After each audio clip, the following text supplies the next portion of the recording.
Today, we're diving into a story that has been unfolding for 70 years. It's a journey that really has it all: high-level physics, grand geopolitical ambition, and a historical mystery that still lingers. It all started with a single vision, a vision that just now has finally become reality. And it starts with this man, Dr. Homi J. Bhabha, the architect of India's entire nuclear program. Back in 1965, he went on public radio and said this. It was an incredibly bold statement, basically a declaration that put the entire world on notice and really set the stage for his nation's audacious future. So let's go back to the beginning, to the 1950s, when this grand vision first started to take shape. You have to understand, this was never just about building a single reactor. It was about laying out a roadmap that would span generations, all for the goal of energy independence. What Dr. Bhabha came up with was this absolutely elegant three-stage nuclear program. Stage 1 starts with natural uranium to produce plutonium.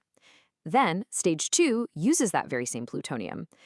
But it's Stage 3 that's the ultimate goal, using fuel that's bred in the second stage to unlock the power of a totally different element, thorium.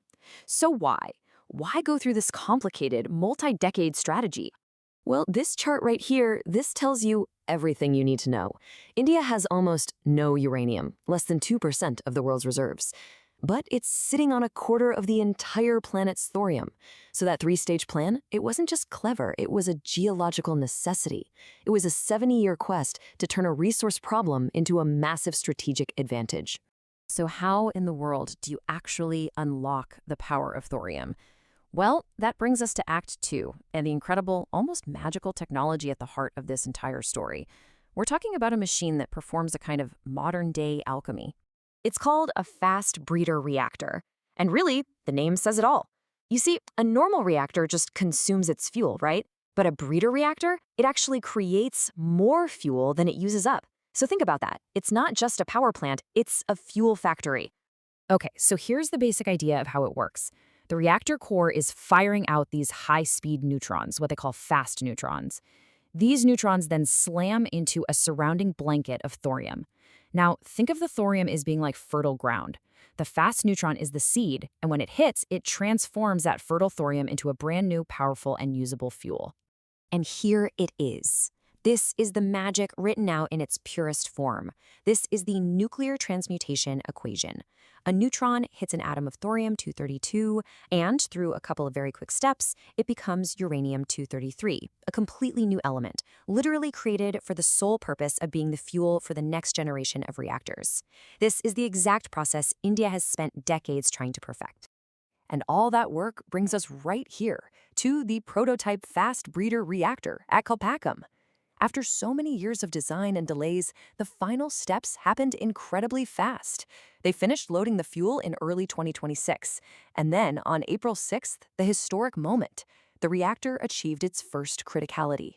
That means the self-sustaining chain reaction had finally begun. The engine that Bhabha dreamed of was finally running. But you know, this incredible triumph casts a really long shadow back through time. Because if this vision was dreamed up way back in the 1950s, it raises a pretty difficult question, one that takes us into a story filled with mystery and deep suspicion. Why the 70-year wait? I mean, sure, technical complexity, sanctions, all of that played a huge role. But there's a darker theory out there that points to one specific, fateful moment in history, a moment that might have set the entire program back by decades. Just look at this timeline. In January of 1966, in the span of just 13 days, India lost its prime minister under very mysterious circumstances, and then Dr. Homi Bhabha himself, when his flight crashed straight into Mont Blanc. The official cause was listed as pilot error, but the timing, well, the timing was just deeply, deeply unsettling. Years later, this chilling quote surfaced in a book of interviews with a former CIA officer named Robert Crawley. He allegedly implied the crash was no accident at all, stating that Bhabha was dangerous and that he had an unfortunate accident. Words that to many sound like a pretty clear euphemism for an assassination. So the theory, and I have to stress it's still an unproven theory, is known as scientific decapitation. The idea was simple, and it was brutal. By eliminating both the political and the scientific leadership of India's nuclear program in just 2 weeks, you could stop an entire generation of progress dead in its tracks. A really chilling thought. Which brings us all the way back to today and to our final act. Because despite all the delays, despite the mysteries of the past, that original vision somehow never died. And in 2026, it didn't just survive, it roared back to life.